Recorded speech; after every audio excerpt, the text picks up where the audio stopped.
একটা মানুষ যদি এই পৃথিবী থেকে বিদায়ের পরে আল্লাহর জান্নাতকে নিজের ঠিকানা বানাইতে চায়, অর্থাৎ মৃত্যু দরজা দিয়ে মানুষ যখন দুনিয়া থেকে বের হয়, দুই ভাগে বিভক্ত হয়ে বের হয়ে যায়। একদল আগুনে চলে যায়, আর একদল জান্নাতের বাগানে চলে যায়। আল্লাহু আকবার জোরে বলেন। মানুষ যারা কালেমা ওয়ালা, এরা আল্লাহর জান্নাতের বাগানের দিকে তারা চলে যায়। মুমিনদের যাত্রা মৃত্যুর মাধ্যমে জান্নাতের দিকে হয়ে যায়। আর যারা বেঈমান, যাদের কালিমা নাই, ঈমান নাই, তাদের মৃত্যু নামক দরজা দিয়ে যাত্রাটা আগুনের দিকে হয়ে যায়। এমনকি বিচার দিবসে আল্লাহ যেদিন বিচার করবেন, বিচারের পরেও দুই দল হবে। একদল আল্লাহর জান্নাতে, আল্লাহর কাছে চির সুখের জান্নাতে চিরদিনের জন্য জায়গা পাবে, আর আরেক দল চির দুঃখের জায়গা জাহান্নামে চিরস্থায়ী ভাবে নিক্ষিপ্ত হয়ে যাবে। মানুষগুলো দুই প্রকার হয়ে যাবে। যাদের ঈমান আছে তারা কোন সময় আল্লাহর জান্নাতে প্রবেশ করবে। যাদের মুখে আছে বিশ্বাসের সাথে ওই কালিমা লা ইলাহা ইল্লাল্লাহ, জবান খুলে বলেন লা ইলাহা ইল্লাল্লাহ, এই কালিমা যাদের মুখে আছে, এরা কোন দিন আল্লাহর জান্নাতেই তাদের স্থায়ী ঠিকানা। কালিমার বদলায়, ঈমানের বদলায় তাদের ঠিকানা আল্লাহর জান্নাত হয়ে যাবে। কিন্তু যাদের মুখে কালিমা নাই, এরপরের জন্য মুখে উচ্চারণ করে নাই আবু তালিবের মতো। নবীজি আবু তালিবকে বলেছিল, চাচা একবার বলেন লা ইলাহা ইল্লাল্লাহ, একবার বলেন। আপনি যদি একবার কালিমা বলেন, আশফাউ বিহা ইনদাল্লাহ, তাহলে আমি আল্লাহর আদালতে এই কালিমার কারণে আপনার জন্য শাফাআত করব। অথবা উহাজ্জুকা বিহা ইনদাল্লাহ, আমি আল্লাহর সাথে বিবাদ করব আপনাকে জান্নাতে নেওয়ার জন্য। বাড়াবাড়ি করে হলো আল্লাহর কাছে শাফাআত করে আপনাকে আমি জান্নাতে নিয়ে যাব। একবার আপনি জবানে উচ্চারণ করুন লা ইলাহা ইল্লাল্লাহ।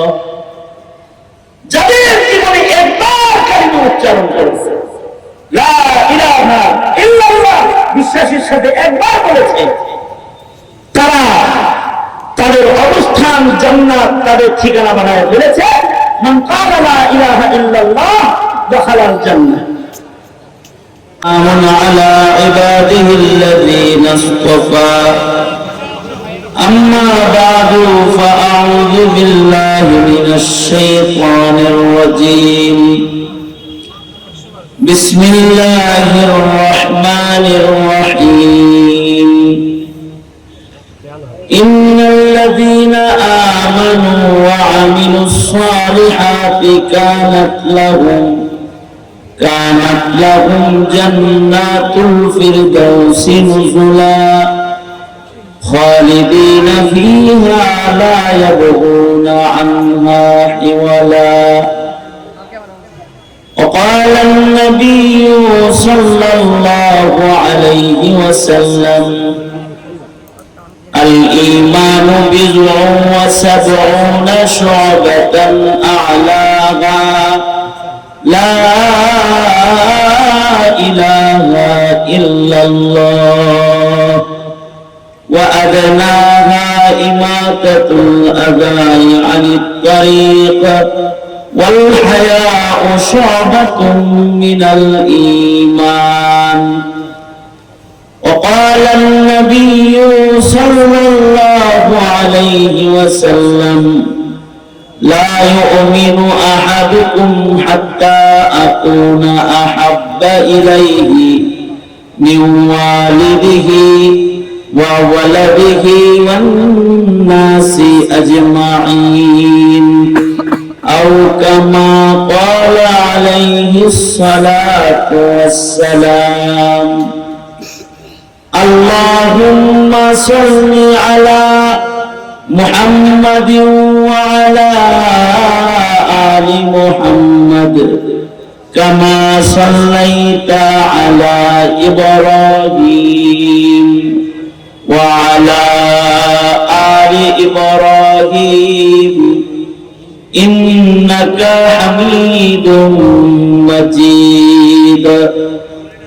আল্লাহুম্মা বারিক আলা মুহাম্মাদিন ওয়া আলা আলি মুহাম্মাদ কামা বারাকতা আলা ইব্রাহিম ওয়া আলা আলি ইব্রাহিম ইন্নাকা হামিদুম মাজিদ। শেরপুর উলামা পরিষদের উদ্যোগে আয়োজিত 12তম তাফসীরুল কোরআন মাহফিলের মুহতারাম সভাপতি, উপস্থিত হযরত বুজুর্গ উলামায়ে কেরাম, সম্মুখপানে সমবেত দিন প্রিয়, ইসলাম প্রিয়, দিনদার ইমানদার মুমিন মুসলমান ভাইরা, আল্লাহ জাল্লা শানুহুর দরবারে আলিশান এই শুকর ইকো বন্ধ করে দেব। আল্লাহ জাল্লা শানুহুর দরবারে আলিশান এই শুকর, আল্লাহ জাল্লা শানুহু আমাদেরকে অত্যন্ত দয়া করে, মায়া করে, ভালোবেসে রহমতি বরকতি জান্নাতের টুকরা বাগানে উম্মতের উলামায়ে দ্বীনদের সোহবতে কোরআন ও হাদিসের আলোচনার মাহফিলে আল্লাহ তাআলা উলামাদের আয়োজনের একটি বরকতি প্রোগ্রামে অংশগ্রহণ করার তৌফিক আমাদেরকে দান করেছেন। এজন্য কালিমাতুশ শুকর করি, শুকরিয়া আদায় করি, জবান ছেড়ে ভক্তি ভরে সমস্বরে আওয়াজ করে মহব্বতে উচ্চ কণ্ঠে উচ্চ আওয়াজে একযোগে একসাথে সম্মিলিত আওয়াজে সকলে বলুন আলহামদুলিল্লাহ। আপনাদের সামনে কথা বলেছেন, সকলের শেষে আপনাদের সামনে মুনতাজিমিনদের আবেদনে আমি বসে গেছি বরকতের নিয়তে আপনাদের সামনে আল্লাহর কালাম থেকে আয়াত ও নবী পাকের হাদিস দুই জায়গা থেকে পেশ করেছে। এইগুলোকে সামনে করে খুব সংক্ষেপে একটি সবক আপনাদের সামনে তাকরার করার ইরাদা রাখি। আল্লাহ তাআলা কিছু উপকারী কথা আপনাদের কানে পৌঁছায় দেওয়ার তৌফিক দান করে। আপনারা দোয়া করুন, জবান খুলে বলুন আমিন। মুহতারাম হাজিরিন, আমরা সবাই মরণশীল। এই পৃথিবীতে আমাদের পূর্বে কেউ যারা এসেছে তাদের কেউ থাকে নাই, আর এখনো যারা আছে তারাও স্থায়ী নয়। আমাদের পরে যারা আসবে তারাও স্থায়ী হবে না, সকলকে পৃথিবী ছেড়ে চলে যেতে হবে, এটাই হাকিকত। এই পৃথিবীতে ক্ষমতার বলে থাকা সম্ভব নয়। যদি ক্ষমতার বলে থাকা যেত তাহলে ফিরআউন, নমরুদ সহকারে যারা ক্ষমতার সর্বোচ্চ আসন পেয়েছিল তারা তাদের ক্ষমতা ব্যয় করে থাকতে পারত, ঠিক না? এই পৃথিবীতে যদি অর্থের বিনিময়ে থাকা সম্ভব হতো তাহলে কারুন সহকারে যাদেরকে আল্লাহ তাআলা দৌলতে মাল দান করেছিলেন তারা মালের বিনিময়ে থাকতে পারত। এমনকি আল্লাহ পাকের সাথে গভীর সম্পর্কের মাধ্যমেও পৃথিবীতে স্থায়ী হওয়া সম্ভব নয়।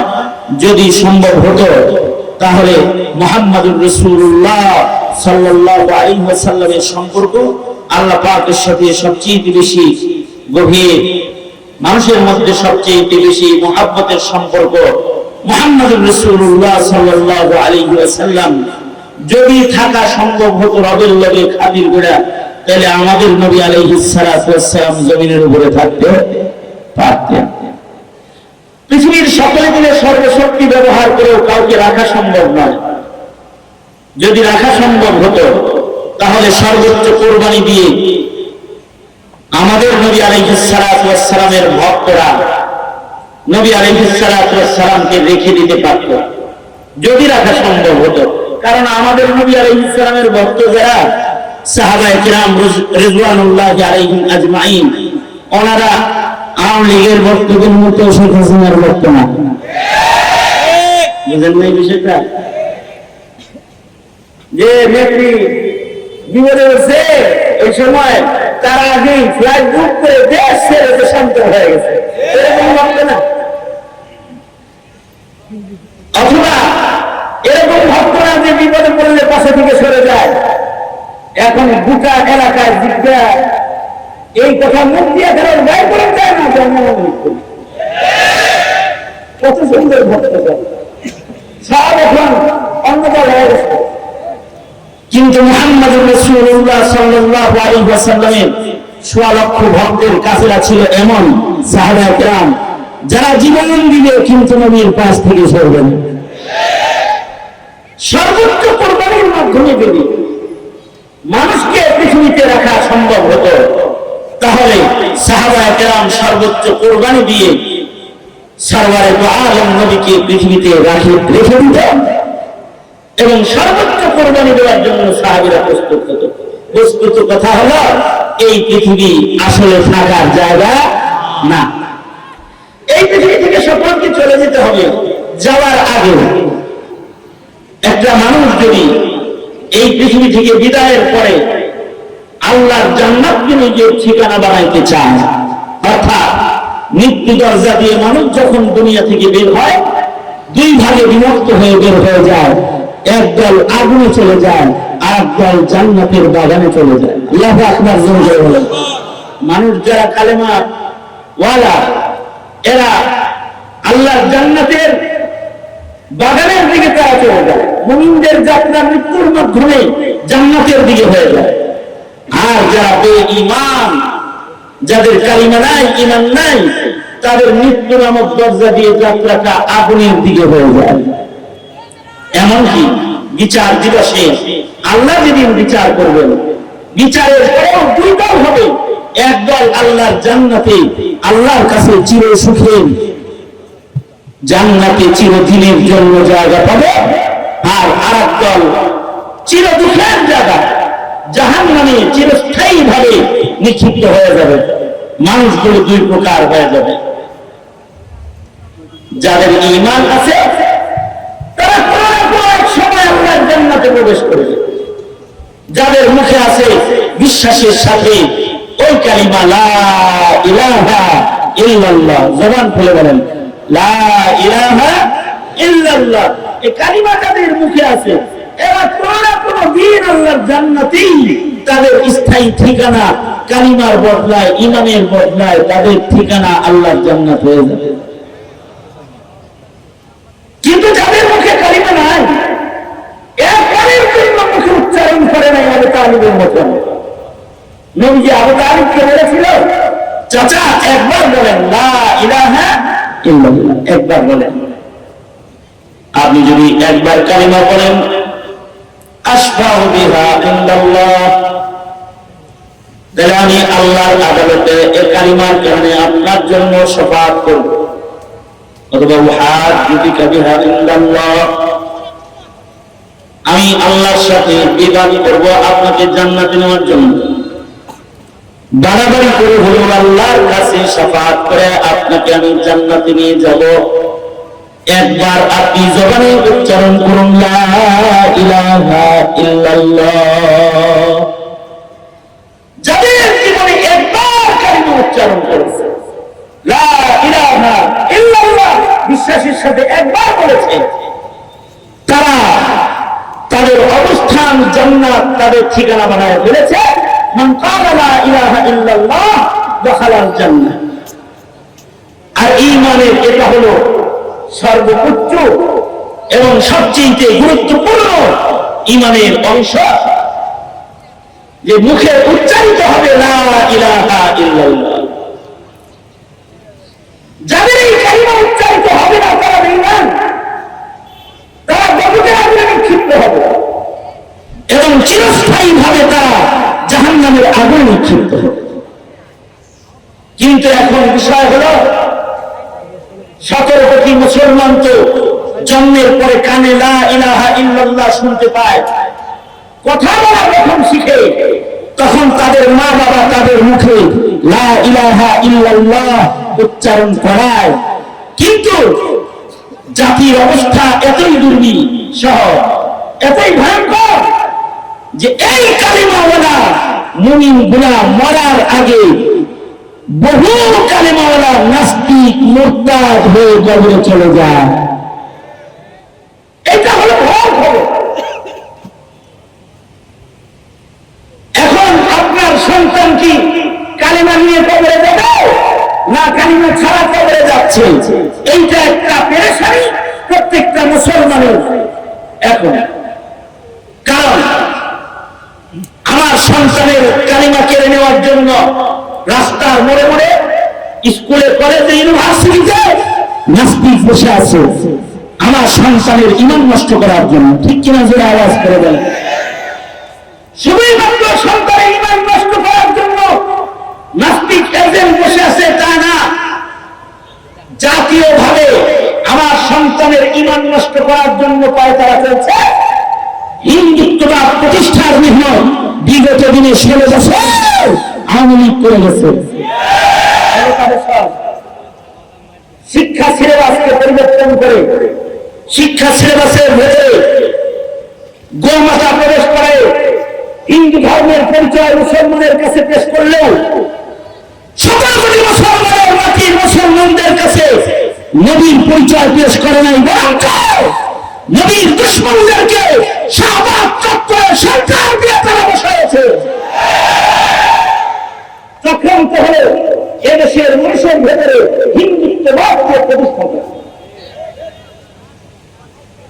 শিক্ষা সিলেবাসের এমন কোন জায়গা নাই যেখানে আঘাত করে নাই। আঘাত করতে করতে আমাদের সন্তানগুলোকে ধর্ম শূন্য করার জন্য ধর্মের নলেজ, ধর্মের ব্যাপারে আইডিয়া শূন্যের কোঠায় নিয়ে যাওয়ার মেহনত বিগত দিনে করা হয়েছে। আমাদের সন্তানদের এখন ইমানি আইডিয়া খুবই কমজোর। আপনার ভয়, আমার ভয় তো মুসলিম সন্তান আছে, কিন্তু এই মুসলিম সন্তানগুলার ইমানের বিষয়ে আইডিয়া খুবই কমজোর। তাদের ইমান সংরক্ষণ করা তাদের জন্য এখন ভীষণ এক কঠিন কাজে পরিণত হয়েছে। আমার এক বন্ধু একজন জানাজা পড়াইতে গেছে, জানাজা পড়ায় আইসা আমার সাথে দেখা হয়েছে, কান্না করতেছে। আমি বললাম কাঁদে কেন? কান্দি, মুসলিম সন্তানের ইমানি জিন্দিগি কত ভয়ঙ্কর হয়েছে আজকে সচক্ষে দেখে আসলাম। কি দেখে আসলাম? আমি এমন একটা জানাজা পড়াইতে গেছি যে মাইয়েতের ছেলে বিদেশ থেকে বাবার জানাজায় শামিল হতে এসেছে। ছেলে নিজের ছেলেকে নিয়ে আসছে দাদার লাশ দেখানোর জন্য। জানাজাটা পড়া কেবল দাঁড়াইছি, আর খাটিয়ার চারপাশে যখন আপন জনরা লাশটা কাঁধে নেওয়ার জন্য উঠাইছে, তখন এই ছোট্ট বাচ্চা ছেলেটা তার বাবাকে বলতেছে, আব্বু এখন কি দাদুর লাশ আগুনে পুড়তে নিবা? নাউজুবিল্লাহ, আগামীকালকে বলল। কে বলতেছে? হ্যাঁ, এর জন্য মুসলমানের ভয় জন্ম সন্তান তার পিতাকে জিজ্ঞেস করতেছে, আব্বু এখন কি দাদার লাশ আগুনে পুড়তে নিবা? এটা হলো জিজ্ঞেস। তার মানে হলো মুসলিম ঘরে এই সন্তান মুসলমানের মৃত্যুর পরে বর্জ্য করে যে একটা জিনিস আছে, এই ইমানটা মুসলমানের সন্তানের নাই। তার মানে হলো সন্তান জানে না মুসলিম মরার পরে তাকে কবরস্থানে জায়গা দেওয়া হয়। কবরস্থানের কবরগুলোর হাল হলো, কারোর কবর জান্নাতের বাগান, কারোর কবর দোজখের খণ্ড। আল্লাহর রাসূল বলেছেন, কেউ যদি ঈমান আমলের সম্বল লইয়া কবরে যায়, তাহলে কবরগুলি তার জন্য জান্নাতের বাগান হয়ে যায়। আল কবরু রাউযাতুন মিন রিয়াজিল জান্নাহ আও হুফরাতুন মিন হুফারিন নার। আল্লাহর রাসূল বলেছেন, কবর কারোর জন্য জান্নাতের বাগান, আবার কারোর জন্য কবরটাই দোজখের খণ্ড। অর্থাৎ যে ঈমান নিয়ে কবরে যাবে, নেক আমল নিয়ে কবরে যাবে, ডান পাশে নামাজ হবে, বাম পাশে রোজা হবে, মাথার পাশে কোরআন পাহারা দিবে, নেক আমল তার সাথে কবরে যাবে, তো তার কবরটাই আল্লাহর জান্নাতের বাগান হয়ে যাবে। আল্লাহু আকবার করে বলে। আর যদি ঈমান তার কবরে না যায়, তাহলে কবরটাই তার জন্য দোজখের খণ্ড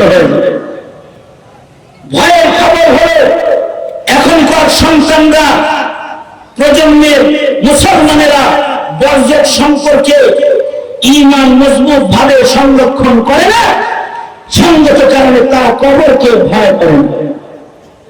কবরকে তারা ভয় পায় না, কারণ এখনকার সন্তানরা তো নাস্তিকদের আক্রমণে কবরের আযাব বিশ্বাস করে না অনেকে,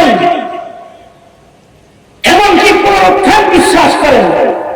আপনারা বলুন তো, কেউ যদি কবরের বিশ্বাস, আযাবের বিশ্বাস অথবা পুনরুত্থানের বিশ্বাস না করে, না রাখে, তাহলে সে কি ঈমানদার নাকি বেঈমান?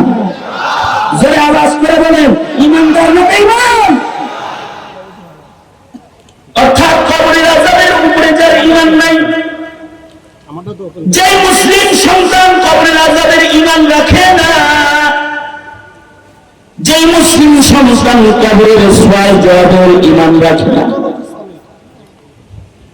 অর্থাৎ কবরে যে সুয়াল জবাব হয়, মাইয়িত কবরে রাখলে মাইয়িতের কাছে ফেরেশতারা এসে তিনটি প্রশ্ন করবে। তিন প্রশ্নের উত্তর যারা দিতে পারবে তাদের কবরটাই জান্নাতের বাগান হয়ে যাবে। এই যে একটা ঈমান, এই ঈমান তার প্রজন্মের অনেক সন্তানের নাই, কারণ প্রজন্মের ভেতরে এমন সন্তান পাওয়া যায় যে সন্তান গুরুস্থানও চিনে না, শ্মশানও চিনে না, এমনকি মসজিদের মর্যাদাও বুঝে না, মন্দির মসজিদের পার্থক্য করা তারা জানে না। সঙ্গত কারণে কিছু মুসলিম সন্তান জুমার নামাজ পড়ে মসজিদে না গেলেও হিন্দুর প্রসাদ খাওয়ার জন্য পূজা হাজির হয়ে যায়। কথা বলেন না কেন? জুমার নামাজ পড়ে মসজিদে হাজির সন্তানের নাই, কিন্তু পূজা উৎসবে গিয়ে হই হুল্লাড় করে প্রসাদ খাওয়ার জঘন্য কবিরা করে সে লিপ্ত। তার মানে হলো সে পূজাও বুঝে না, আর জুমার নামাজিদের নামাজে বুঝে না। কথা বলেন ঠিক কিনা? জোরে আওয়াজ করে বলেন। এই ঈমানদারি যে মুসলমান, সে তার ঈমানকে কিভাবে কবরে নিয়ে যাবে? নাতির প্রশ্ন হলো, বাবার লাশ তুই কবরে কি আগুনে জ্বালাইবা কিনা বাবা? তার মানে হলো, এই মুসলিম পিতারা কান পেতে শুনে যান, তার মানে হলো এই মুসলিম পিতা নিজের সন্তানকে এতটুকু ধর্মীয় জ্ঞান উপহার দেয় নাই, যার দ্বারা তার সন্তান জানবে মুসলমানের বর্জক বলতে একটা জগৎ আছে। এতটুকু জ্ঞান দেয় নাই।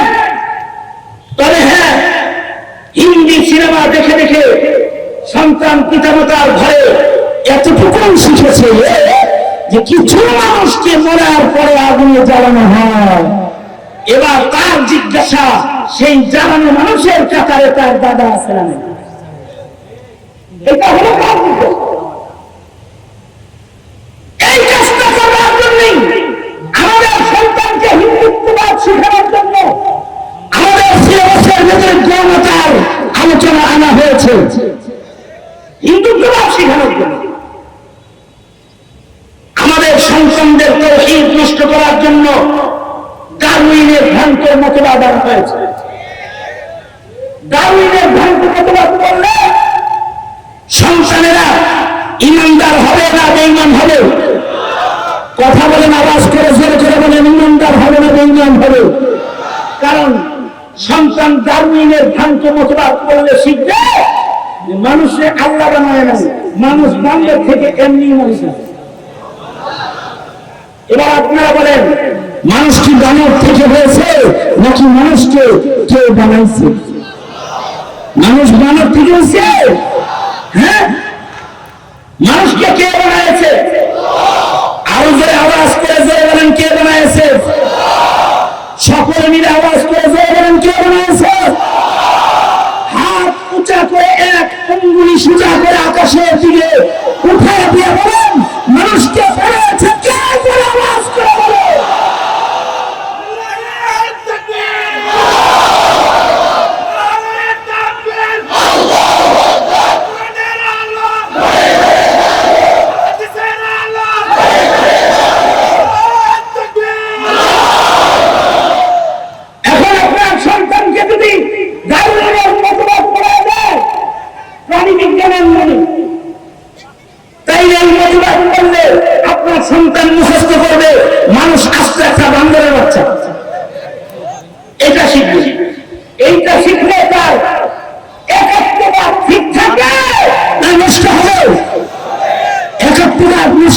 সে কি ইমানদার হবে না বেঈমান হয়ে যাবে?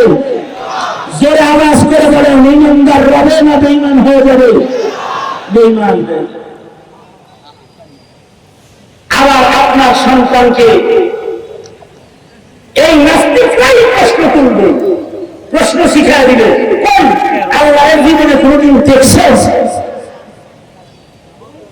যেটা দেখো না ওটা মানবেন। রব দেখছো নাকি জীবনে কোনদিন? কবরের আযাব দেখছো নাকি কোনদিন? জান্নাত জাহান্নাম দেখছো নাকি কোনদিন? মৌলভীরা ওয়াজে বলে বলল আর বিশ্বাস করে পাগল হয়ে গেল জান্নাত।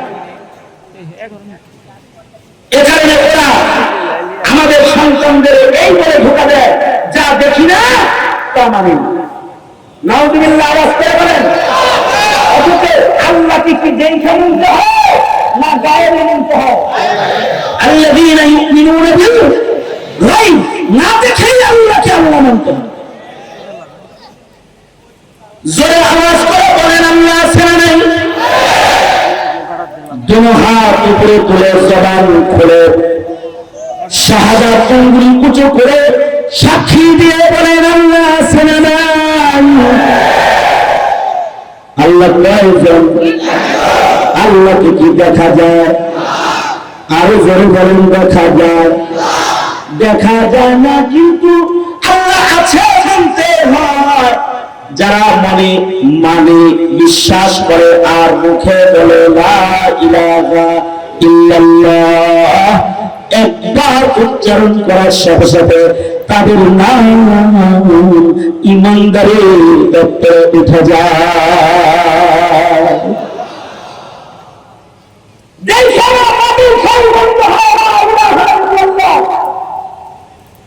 জাহেল কোথাকার সবকিছু দেখতে চাও, যে চোখ দিয়ে ফেসবুকের প্রশ্ন দেখো ওই চোখ দিয়ে আল্লাহ দেখতে চাও, যেই চোখ দিয়ে অভিনেতা অভিনেত্রীদের ফাতরানিয়া ইসলামী দেখো ওইটাকে আল্লাহ দেখতে চাও। তুমি চর্ম চোখ দিয়ে আল্লাহকে দেখা যায় না, কিন্তু আল্লাহ আছে না নাই? চিল্লায় বলো। সবাই মিলে আওয়াজ করে আল্লাহকে ডাকে নিয়ে আল্লাহ। আমি যে আওয়াজ করে চিৎকার করে বলেন আল্লাহ। আল্লাহ আছে মানতে হয়, মুখে এটা বলতে হয়, কিন্তু চোখে দেখা যায় না। আল্লাহ দেখতে করতে গেল, আল্লাহ সৃষ্টি করে তোমার ভেতরে রূহ আছে মানো, কিন্তু রূহ দেখো না। বিজ্ঞানের কোন মেশিন দিয়ে আজ পর্যন্ত রূহ ধরতে পারে নাই, দেখতে পারে নাই, ঠিক কিনা? আওয়াজ করে জোরে বলেন। হাওয়া বাতাস মানো, কিন্তু চোখে দেখো না। বাতাস আছে না নাই? দেখছেন তো বাতাসে? বাতাস দেখতে কেমন, কালার কেমন, কয় ফিট লম্বা, কয় ফিট চওড়া, দেহটা দেখতে কেমন বাতাসে দেখেছেন? কিন্তু মানতে হয় বাতাস দেখে না, কিন্তু বাতাস মানে। আবার বাতাস কম না বেশি তাও না। বাইরে বাতাস আছে বা এক ঠিকা নাই, বুঝলি কেন? গাছের মাথা এক এখানে বাতাস নাই বলছে। আবার মায়ের বলছে যা বাজার থেকে লবণ নিয়ে আইগা রান্না করবো, লবণ নাই। মা এখন বাইরে যাওয়ার কায়দা নাই, এখন বাইরে গেলে আমার উড়াই নিয়ে যাবো। কেন? বাতাসের প্রবল বাতাস প্রবাহিত হচ্ছে, গাছ ভাঙ্গা আমার খুলবো না, আমার বাতাসে লেগে দিয়ে গাছের ডাল ভাঙ্গা দেখে বুঝলা বাতাস আছে, পাতা নড়ে না, এই জন্য বুঝলা বাতাস এখন এখানে নাই, কম। আল্লাহ সৃষ্টি দেখা বুঝতে পারল না যে আল্লাহ আছে। আসমানটা দেখে বুঝতে পারল না আল্লাহ আছে, জমিনটা দেখে বুঝতে পারল না আল্লাহ আছে। অফি আনফুসিকুম আফালা তুবসিরুন, তোমার নিজের দিকে তাকায়া নিজেকে একটু দেখে বুঝতে পারল না যে আল্লাহ আছে? বুঝলা না কেন?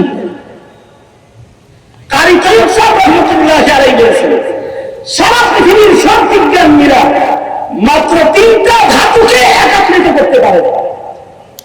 সারা দুনিয়ার সকল বিজ্ঞান একত্রিত করে 3 জিনিসকে একসাথে আটকান যায়। কি কি? একটা প্রবল হলে আর একটা বিদায় নেয়, 3টা একসাথে আটকাইতে পারে না সারা দুনিয়ার বিজ্ঞান। আগুন, পানি, বাতাস, তিনটা এক জায়গায় করতে পারেন না। আগুন, পানি, বাতাস এক জায়গায় আটকে রাখতে পারেন না। বিড়ি গড়ার যে ম্যাচ আছে না, এটার ভিতরে বাতাস আছে, পানি আছে। কোন বিজ্ঞানী যদি অথবা কোন মানুষ যদি এই ম্যাচের ভিতরে একটু আগুন ভিতরে ঢুকাই দিয়ে নেন, হাবিয়ে দিলাম পকেটে রাখেন, কি রাখবেন পকেটে?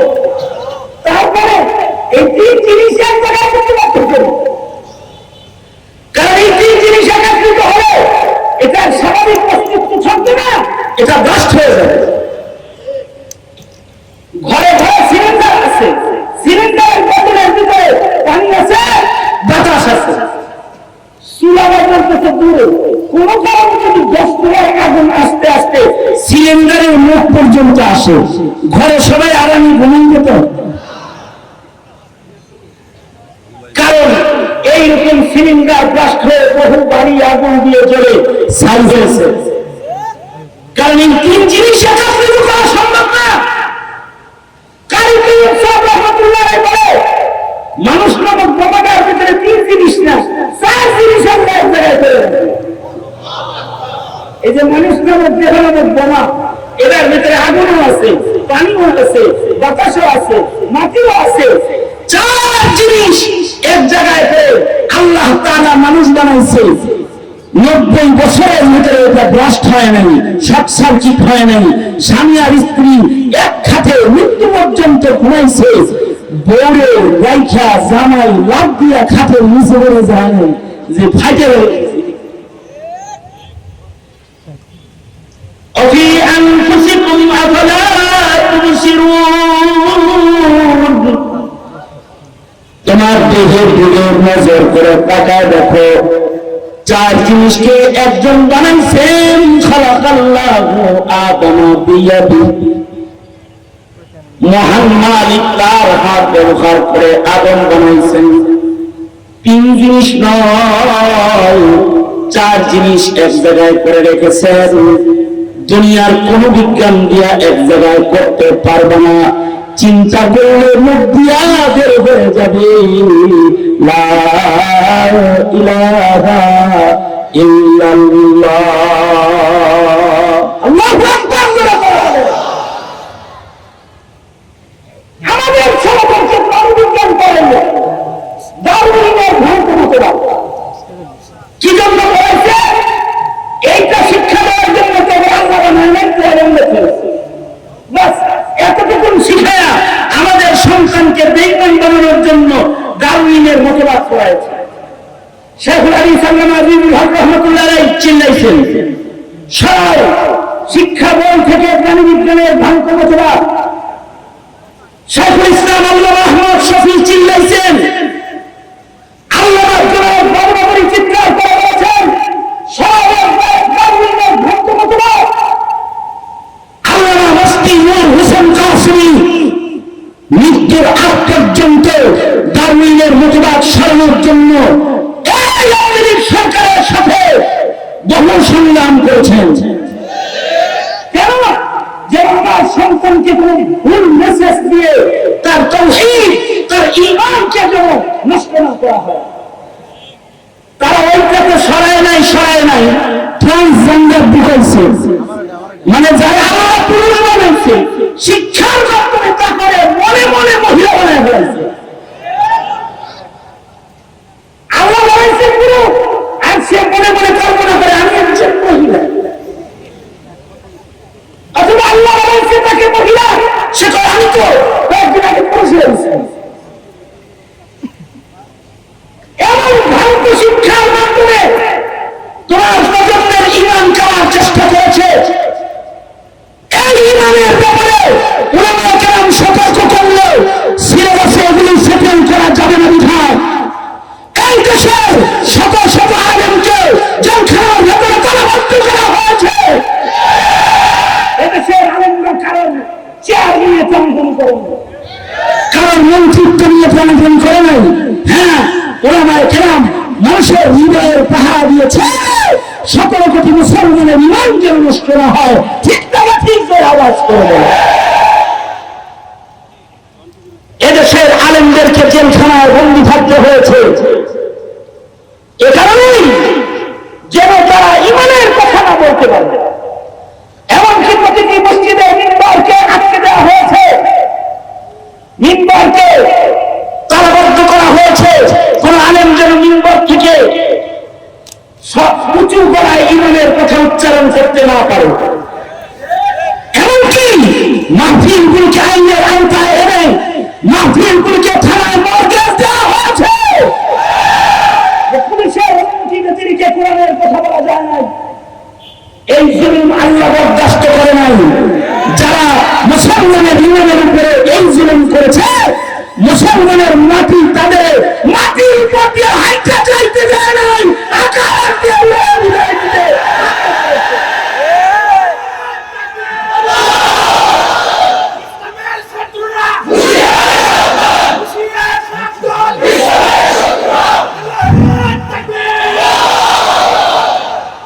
আমাদের মাদ্রাসার ভিতরে প্রাণী বিজ্ঞান পড়ানো হয়। আমাদের মাদ্রাসায়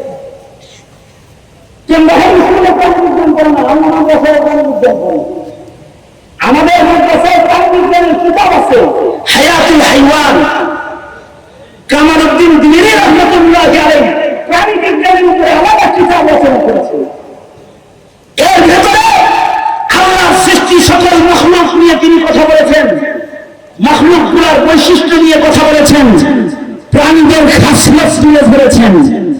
জাতিরে বান্দর বানাইতেও না, কুকুর ছাগল বানাইতেও না। প্রাণী বৈজ্ঞানিক দর্শনকে তিনি তার কিতাবের মাধ্যমে জাতির কাছে পেশ করে জাতিকে আল্লাহ চিনিয়েছেন। দেখো তোমার রব কি করা জানি। আল্লাহু আকবার করে বলেন, দেখো তোমার রবের কুদরত কি। মানে প্রাণী বিজ্ঞান করে তাওহীদ শিখায়। যেমন হায়াতুল হাইওয়ানের একটি দৃষ্টান্ত আপনাদের সামনে পেশ করে আমি আমার আলোচনার এই একটা কিছু জানতে চাই, একটা পাঠ শেষ করতে চাই। দুটি পাঠের একটা পাঠ, সেটা হলো হায়াতুল হাইওয়ানের ভেতরে কবুতরের আলোচনা আছে। আপনারা যারা কবুতর লালন পালনের অভিজ্ঞতা আছে তাদের বিষয়গুলো কিছু জানা আছে। কবুতর তার বাচ্চা যখন ফোটে 3 দিন পর্যন্ত কবুতর হাতে বললেন, কথাটা বুঝে লাগবে।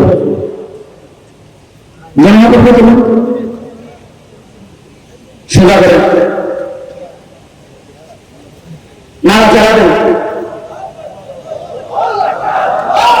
সোজা করেন, সোজা করেন, আস্তে আস্তে না মেরু মেরুন কিরাকিং করবেন নাকি নিয়ে বাগান দেখান, বাগান সোজা করেন, ছোট করে নাড়েন চান। এই সুন্দর দেখা যায়। এবার জবান খুলেন, আওয়াজ করে চিৎকার করে বলেন সুবহানাল্লাহ। আরো জোরে আওয়াজ করে বলেন আলহামদুলিল্লাহ। চিৎকার করে জোরে করে বলেন আল্লাহু আকবার। কেউ বলবে না আপনাকে আজকে আসতে কর। জোরে আওয়াজ করে বলেন আল্লাহু আকবার। দেশ আল্লাহু আকবার বলার জন্য দ্বিতীয়বার স্বাধীন হয়েছে। কেউ আসতে বলতে বলবে না আজ। জোরে চিৎকার করে আওয়াজ করে বলেন আল্লাহু আকবার। আল্লাহু আকবার ইমানের আওয়াজ জোরে করে বলেন আল্লাহু আকবার। হাত নামান। এই যে যেভাবে ছিলেন এইভাবেই আমার কথাটা বুঝেন। অর্থাৎ কবুতর যখন বাচ্চা ফুটায়, বাচ্চা ফোটার পরে 3 দিন কবুতর তার বাচ্চাকে লাগাতার পাহারা দেয়। কবুতর খাবার সংগ্রহ করার জন্য নিজের বাসা থেকে বের হয় না। কামালউদ্দিন জমিনী বলেন যে কবুতর তখন করে কবুতর তো বাচ্চাকে খারাপ খাওয়াইতেছে না। 3 দিন যাবে সেরকম না যে কবুতর শান্ত খাওয়া যাচ্ছে। কবুতর দুধ আছে,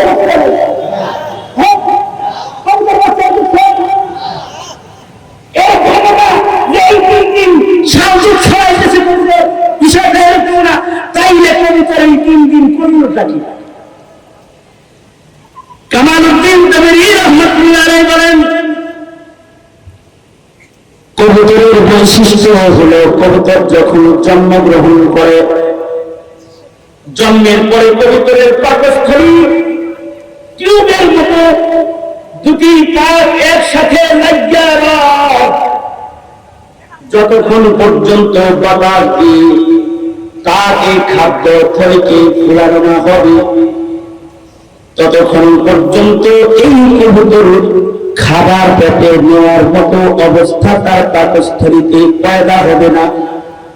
এ কারণে মা 3 দিন ধরে তার বাচ্চার মুখে শ্বাস ছেড়ে পাম্পিং করে করে নিজের বাচ্চার বন্ধ পাকস্থলীটাকে ফুলাইতে থাকে। 3 দিন বাতাস দিয়ে পাকস্থলী ফুলানোর পরে যখন পাকস্থলীটা খাবার গ্রহণের উপযুক্ত পাকস্থলীতে পরিণত হয়, 3 দিন পরে এই মা বাইরে গিয়ে খাবার এনে নিজের ঠোঁটে নিজের বাচ্চার মুখে খাবার উঠায় দেয়। এখন কথা হলো কোন ধরনের আন্তঃসমাজ করা ছাড়া, কোন ধরনের প্রচলিত নির্দেশ থেকে তিনিকে কবুতরকে এই সম্পদ কে দিল যে তার বাচ্চার পাকস্থলী মিলে আছে, এটারে খুলতে হইব। কোন ধরনের স্কুলে ভর্তি হওয়া ছাড়া মেডিকেল সায়েন্সের শিক্ষা গ্রহণ করা ব্যক্তিকে এই কবুতরকে এই ডাক্তারি প্রসেস পদ্ধতি এটা তাকে কে শিখালো? অদৃশ্য থেকে নিশ্চয়ই একজন যিনি তাকে বানাইছে, নিশ্চয়ই একজন যিনি এই কবুতরের বাচ্চাকে বানাইছে, সে মহান মালিক অদৃশ্য থেকে কবুতরকে নিজের বাচ্চার পাকস্থলী দেখাইছে বন্ধ, এবং নিজের বাচ্চার পাকস্থলী খোলার তালিম শিক্ষক হয়ে একজন মালিক কবুতরকে প্রদান করেছেন। বুঝে থাকলে উঁচু আওয়াজে চিৎকার করে বলুন, সেই মালিকের নাম কি? তুমি কি তোমার সন্তানকে এই তাওহীদ শিখাও? যদি না শিখায় থাকে তবে আসাদুরের বিরুদ্ধে তোমার সন্তানের পিছনে লাগবে। তুমি যদি তোমার সন্তানকে ঈমান না শিখায় থাকো, তাহলে মুসলিম ঘরে জন্মগ্রহণ করার পরে আল্লাহর উপরে অনাস্থা আর বিশ্বাস নেই, তোমার সন্তানের হৃদয়ে আসবেই। কথা বলেন না কেন? আওয়াজ করে, আরো যারা আওয়াজ করে বলে। সুতরাং মুসলিম হিসেবে সকলের জিম্মাদারি হলো, যেই সন্তানটা জন্মের পরে মুখে কালিমা পাইল, যে সন্তানটা জন্মের পরে কানে কালিমার আযান আর ইকামত শুনল, সে যেন মরার সময় এই কালিমার বাদ দিয়ে নাস্তিকের থিওরি লালন করে যেন নাস্তিক হয়ে কবরে না যায়।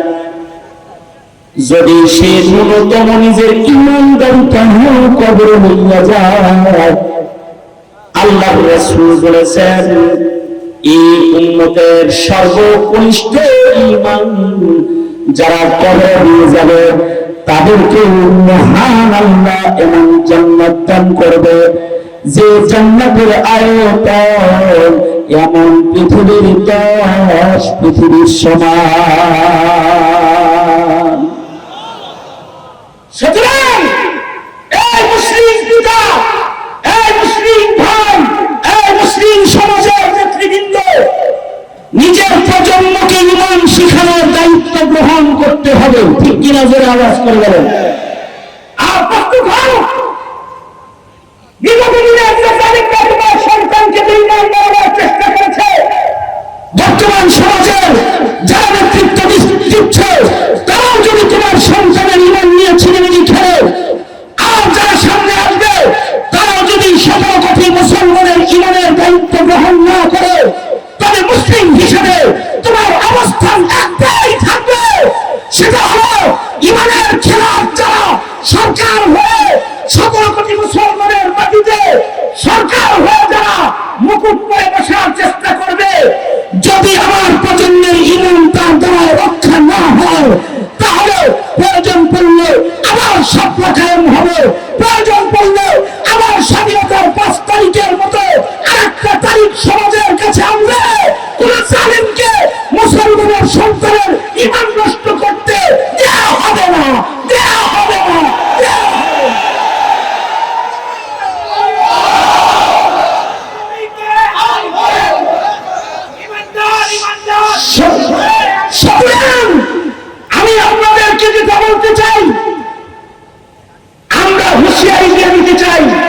মুসলিম হিসেবে আমাদের কাছে ঈমানের চাইতে যত্নবান কোনো বস্তু নাই। সুতরাং আমাদের ঈমানের উপরে যারা আঘাত করে, আমাদের নবীর উপরে আঘাত করে, যারা আমাদের মুসলমানদের ঈমানের উপরে আক্রমণ করে, আমরা শাসনে রাসূলদের মৃত্যুদণ্ডের আইন চাই। আওয়াজ করে জোরে বলেন, আওয়াজ করে জোরে বলেন, আরো জোরে আওয়াজ করে জোরে বলেন, ঠিক করে ঠিক করে। যারা নবীর ইজ্জতের উপরে আঘাত করবে, মুসলমানের ঈমানে আঘাত করবে, আমরা তাদের মৃত্যুদণ্ডের আইন চাই। কারণ 17 কোটি মুসলমান কোন নাস্তিক লালনের প্রসেস মুসলমানের মাটিতে তারা দেখতে চায় না, দেখতে চায় না।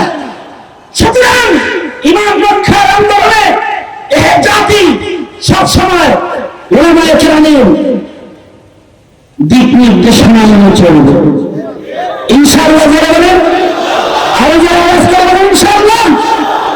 কারা কারা ইনশাআল্লাহ? আল্লাহ আমাদেরকে কবুল করেন, আল্লাহ আমাদেরকে কবুল করেন। বলেন ইয়া আল্লাহ, আরো যারা বলেন ইয়া আল্লাহ। ওয়াদা করিতেছি আমরা আমাদের প্রজন্মের ঈমান পাহারা দিব ইনশাআল্লাহ। আরো যারা আওয়াজ করে বলেন ইনশাআল্লাহ। আল্লাহ আমাদের সবাইকে কবুল আর মঞ্জুর করুক, আমিন। আলহামদুলিল্লাহ রাব্বিল আলামিন, والصلاة والسلام على سيد الأنبياء والمرسلين محمد وعلى آله وأصحابه أجمعين. ربنا ظلمنا أنفسنا وإن لم تغفر لنا وترحمنا لنكونن من الخاسرين. ফিরিয়ে না দিও মওলা, ফিরিয়ে না দিও। গুনাহ যত করেছি আমরা ক্ষমা তুমি করিও। বান্দা আছে বন্দিগি নাই, শেষ করেছে জিন্দগি। আখিরাতের বিচার দিবি এ পাপীদের উপায় কি? রহমান রহিম নবী বলছি, আল্লাহ তোমায় মানলে কেমন করে আমাদের তিনি জাহান্নামে ফেলিয়ে দাও। মাফ করে দাও আল্লাহ, মাফ করে দাও। গুনাহ যত করেছি আমরা ক্ষমা তুমি দাও। রব্বুল আলামিন শেরপুর উলামা পরিষদের উদ্যোগে আয়োজিত ঐতিহাসিক তাফসীর মাহফিল হিফাজতে ঈমান সামনে রেখে তোমার বান্দাদের সামনে ঈমানি কিছু বক্তব্য পেশ করেছে। তোমার বান্দার প্রজন্মের ঈমান পাহারা দিবে বলে ওয়াদা করেছে।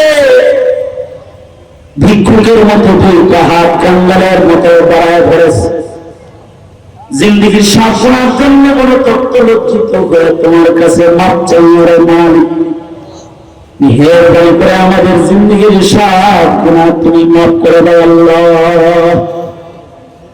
জেনে না জেনে অন্ধকারে আলোয় গোপনে প্রকাশ্যে যত পাপাচার করেছি ক্ষমা করে দাও। বেপানাহকে পানাহ দাও, বেরুজিকে রুজি দান করো, অশান্তির উপরে শান্তির ফয়সালা করো আল্লাহ। আল্লাহ যত আলোচনা এই মজমায় হয়েছে, আলোচনার আমল তোমার বান্দাদেরকে তুমি দান করো। যত উলামা হযরতরা শামিল হয়েছে, কদম কদম নেক দিয়ে সকলকে বাড়ি ফিরিয়ে দাও রব্বুল আলামিন। যারা বৃদ্ধ হযরত আবু বকরের মতো ইমানদার বানায়া দাও। যুবকগুলার জওয়ানি তোমার কাছে আমানত, যৌবনের গুনাহ থেকে তাদেরকে ধরে ধরে তুমি হেফাজত করো। পর্দার আড়ালের মা বোনদের হযরত ফাতিমা খাদিজা বানায়া দাও রব্বুল আলামিন। এই দেশে জাতির জন্য তুমি কল্যাণের ফয়সালা করো রব্বুল আলামিন। ফিলিস্তিনের মুসলিমদের জন্য মরদার নুসরত পাঠাও দাও। বাংলার জমিনে শান্তি দাও। হার কিসমের অশান্তি ফিতনা ফাসাদ থেকে ধরে ধরে আমাদের তুমি বাঁচাও রব্বুল আলামিন। আল্লাহ উলামা পরিষদের প্রত্যেকটা সদস্যকে কবুল করে নাও। অর্থ শ্রম দিয়ে যারা মাহফিলটাকে বাস্তবায়ন করেছে তাদের শ্রম কোরবানি কবুল মঞ্জুর করে নাও। এই মাহফিলে হাজিরা দিয়ে আখিরি মোনাজাত পর্যন্ত বিনয়ের অবতার সেজে বসে যারা মাহফিলটাকে প্রাণবন্ত করে তুলেছে রব্বুল আলামিন কদম কদম নেক দিয়ে সকলকে বাড়ি ফিরায় দাও আল্লাহ। ইয়া আল্লাহ, জিন্দেগির এমন কোন মোনাজাত বাদ নাই যে মোনাজাতে মা বাবার কথা বলি নাই। নিজের হাতে নিজের মা অনেকে কবরে রেখেছে, নিজের হাতে নিজের মা অনেকে কবরে রেখেছে। আল্লাহ, যাদের মা যাদের বাবা অন্ধকার কবরের বাসিন্দা হয়ে গেছে, আল্লাহ গো তাদের মা বাবার কবর মেহেরবানি করে তুমি জান্নাতের বাগান বানায় দাও। যাদের পিতামাতা অসুস্থ আল্লাহ শিফায়ে কামিলা আজলা তাদের তুমি নসিব করো। ইয়া আল্লাহ, অনেকে দোয়া চেয়েছে, অনেকে দোয়ার আশা রাখে, দোয়ার হক রাখি, সকলের হকে দোয়া কবুল মঞ্জুর করে নাও রব্বুল আলামিন। তোমার কাছে দরখাস্ত হলো আমাদের রক্তের ভিতরে কোন নাস্তিক মুরতাদ বেঈমান তুমি পাঠাও না আল্লাহ।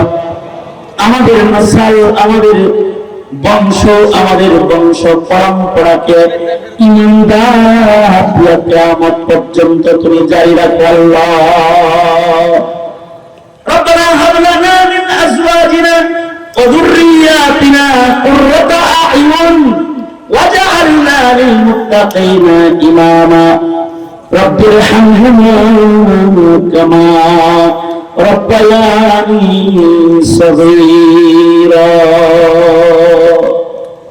রব্বুল আলামিন, এই মুহূর্তে আমাদের সালাম প্যারা নবীর রওজায় আঠারে পৌঁছায় যাও। বারবার বাইতুল্লাহর রওজার জিয়ারত নসিব করে দাও রব্বুল আলামিন। তোমার বন্ধুকে স্বপ্নকে দেখায়া দাও, তোমার বন্ধুর ইত্তিবার নিয়ামত মজার সাথে নসিব করো। সুন্নতের আমল লজ্জতি ইবাদত দিয়া আমাদের সকলের তুমি মালামাল করো। হার কিসমের গুনার ঘৃণা দিলের ভেতরে বসায় দাও। আল্লাহুম্মা জাআল সারানা আলা মান যালামনা ওয়ানসুরনা আলা মান আদানা ولا تجعل مصيبتنا في ديننا ولا تجعل الدنيا أكبر همنا ولا مبلغ علمنا ولا غاية رغبتنا ولا تسلط علينا من لا يرحمنا. اللهم زدنا ولا تنقصنا وأكرمنا ولا تهنا وأعطنا ولا تحرمنا وآثرنا ولا تؤثر علينا وأرزقنا وارض عنا يا كريم. اللهم أعنا بالعلم وزينا بالحلم وأكرمنا بالتقوى وجملنا بالعافية. نسألك دوام العافية وتمام العافية والشكر على العافية. اللهم أجرنا من خزي الدنيا وعذاب الآخرة. اللهم إنا نسألك الرضا بالقدر والفوز بالقضاء ونزل الشهداء وعيش السعداء ومرافقة الأنبياء والنصر على الأعداء. اللهم اجعلنا من التوابين واجعلنا من المتطهرين واجعلنا من عبادك الصالحين الغر المحجلين الوفد المتقبلين. রব্বুল আলামিন, অনেক কিছু বলার সংক্ষেপ কথা যত বললাম, যত মঙ্গল শব্দ অকল্যাণ অমঙ্গল হতে ধরে ধরে আল্লাহ তুমি আমাদের সকলকে হেফাজত করো। অত্র এলাকায় সুন্নতের হাওয়া চালু করে দাও। হার কিসমের শিরকার বিদাত থেকে তুমি জাতিকে বাঁচাও। শেরপুর উলামা পরিষদকে ইয়া আল্লাহ, এলাকার সাধারণদেরকে ইয়া আল্লাহ আগায় নিয়ে যাওয়ার সাহায্য সহযোগিতা করার সাথে থাকার তৌফিক সকলকে তুমি দান করো আল্লাহ। سبحان ربك رب العزة عما يصفون وسلام على المرسلين والحمد لله رب العالمين آمين آمين برحمتك يا أرحم الراحمين تعليم السنة كتاب الإعلام আল্লামা আব্দুল বাসিত খান সাহেব করেছেন। আমার